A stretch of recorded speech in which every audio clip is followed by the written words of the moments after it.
People who read Luke's gospel have long noticed that women figure rather prominently in the gospel. Compared with other gospels, there are many more women and many more named women.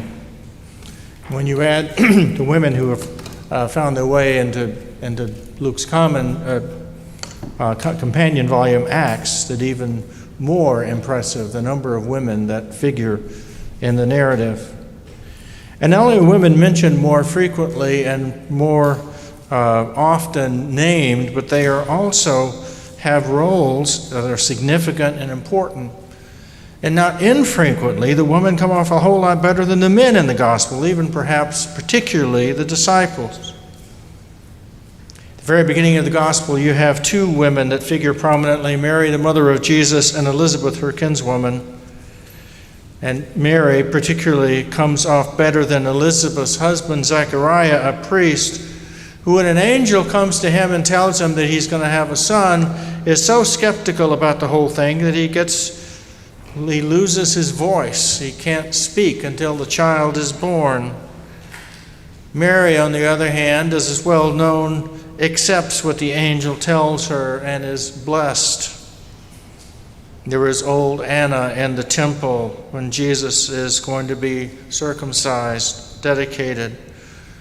There are three women, Mary Magdalene, Joanna, and Susanna, who Luke tells us funded Jesus' ministry, supported the disciples out of their own means. And there are many other women who are healed by Jesus, including the woman in the passage that we heard this morning.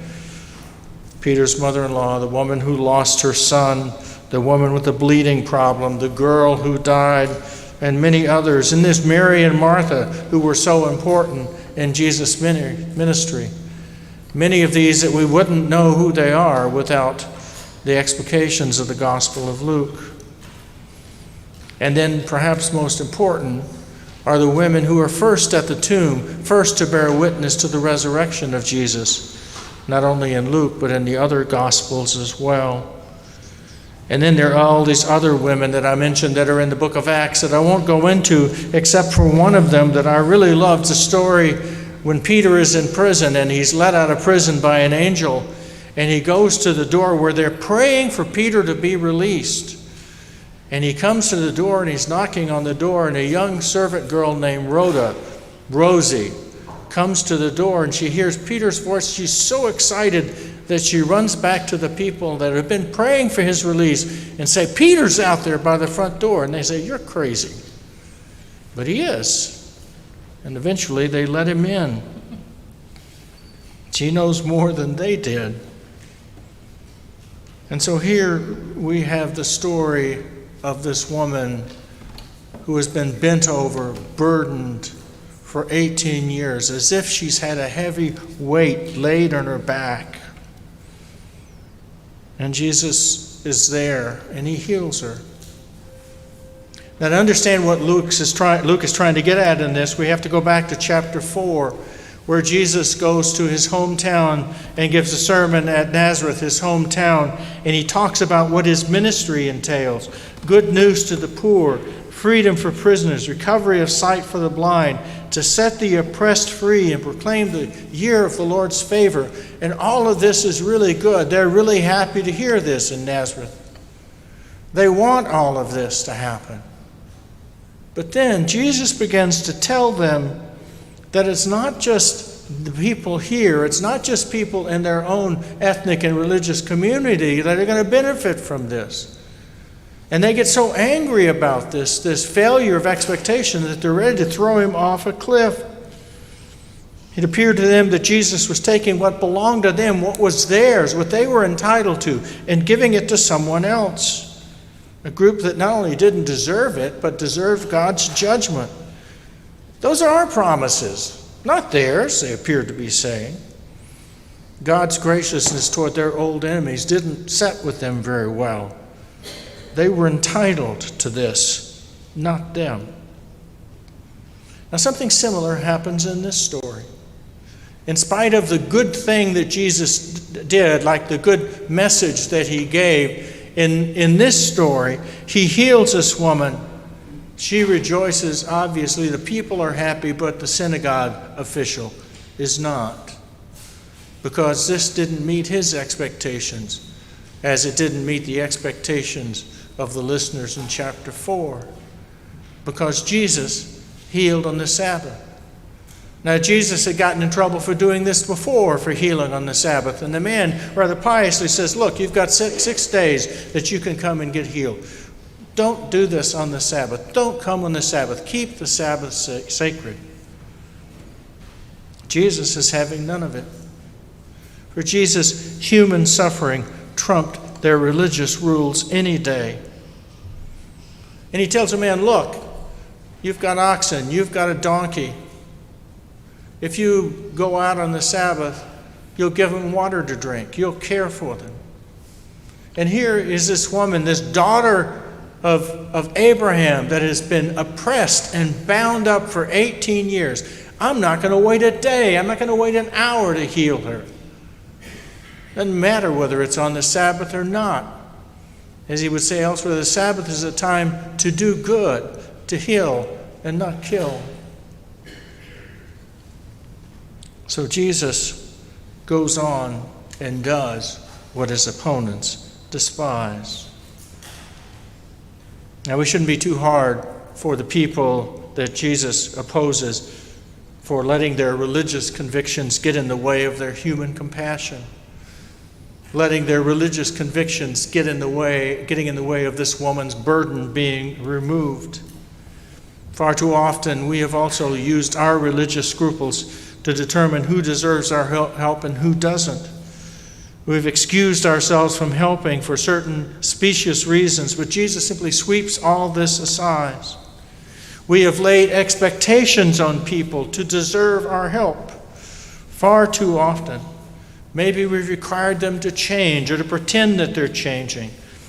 Now, of course, we want people to make healthy choices in their lives, but we need to be more like God, who Jesus tells us sends his rain on the just and the unjust, and his sun on both sinners and saints. We ought to be willing to help even if we know the people that we're helping are not likely to change their ways in the way that we would like them to. We shouldn't lay additional burdens and expectations as a requirement of our help. There shouldn't be any strings attached to our compassion. When I was a boy, my father used to take me with him when he preached at the Nashville Union Mission. I like most rescue missions in that day, it offered a meal and a bed to men who were on the street. Many of them in the late 50s, early 60s were men who had been soldiers in the Second World War and hadn't been able to adapt to the post-war period and had ended up on the street. I have vivid memories of sitting in services with these hungry, desperate men and hearing hellfire and brimstone sermons. When I was a little bit older, I was called on to play the piano for the old gospel songs that they used to sing, and they would sing those songs with great enthusiasm. It was really moving. The thing that bothered me as I got a little bit older was that the men were required to sit through the sermons in order to get the meal and the bed. It was like they were saying, you really don't deserve this since you're such a sinner. But we'll let you eat if you pay for it by listening to us tell you how much of a sinner you really are. It never sat well with me. It still doesn't. It seemed to me that it made the suffering, the hunger, and the struggle of these men secondary to some religious compulsion to excoriate them for their failures, rather than to love them in their misery and to remove their burdens. Now, we know that in Jesus' day, people were often blamed for their own suffering. If you were sick or suffering or something bad happened, you must have sinned. You must have done something, like Job, his erstwhile friends telling him that surely, Job, you were the one that did something that caused this. But we know, if we've read Job, that it was something outside of Job's control. There was some spiritual power, some spiritual force, some adversary that was testing him, that was laying this burden on him. It was not his fault. It was something that I would dare to call demonic, what Paul calls the powers and the authorities. The forces external to us who put burdens of expectations on us, that want us to be worthy of something before we receive the gifts of God. And this brings me back around to Luke's women. Because as I was studying this passage and thinking about it, it occurred to me that one of the burdens that has been laid on the backs of many women in our society, particularly young women now that are headed to school, and young men as well, but I'll come to them in a moment, is expectations, the burden of impossible standards. Possible standards of beauty, of success, of cleverness, of humor, of intelligence, of giftedness. And if they fail to live up to these standards, the wider society will let them know it. TikTok will let them know it. And so many of our young people these days are engaged in self-harm and self-hatred because this burden has been put on their back and they've been weighed down by it. And not only our younger people, but our older as well. Not all of us are conventionally attractive or successful or intelligent. Not all of us are from Lake Wobegon, where all the women are strong, all the men are good looking, and all the children are above average. But all of us will have the burden of expectation laid upon our back, the burden of unworthiness, the burden of misery. It can be oppressive.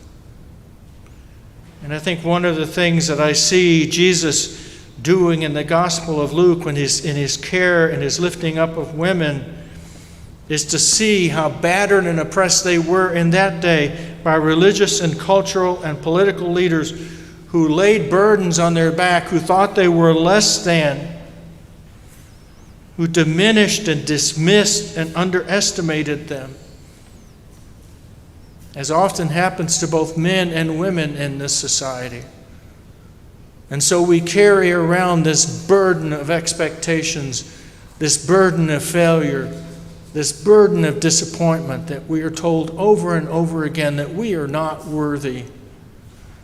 We are not worthy of God's love and healing. And so Luke's Jesus wants us to know that with this woman in the synagogue, this woman whom he touched to relieve her from this burden, that he has come to free all of us, young, old, somewhere in the middle, of that incredible burden of disappointment and failure and fear, the oppressions of society, the spiritual oppressiveness of society that keeps us from feeling a sense of joy and liberation in our lives. To set us free from the burdens, to let loose our love in the world as he did, as he does. So you, my brothers and sisters, whatever burden it is that you have on your back, whatever pain that you have from your past, whatever loss that tugs at you and holds you back, you are beloved of God, whatever and whoever you are. You can't escape the love of God even if you try. As fast as you try to run away from it, he can run faster. He pursues you in love, and you can't get away from him. And he wants us to be released from whatever burden has trapped us. He wants us to let go of the anger and rage and entitlement that turning us on each other, and wants us rather to turn to each other in love, letting go of those things that we imagine will keep others in check and ourselves in power. We are not entitled to God's love. We don't deserve it because of our gender, ethnicity, nationality, or sexuality, or anything else.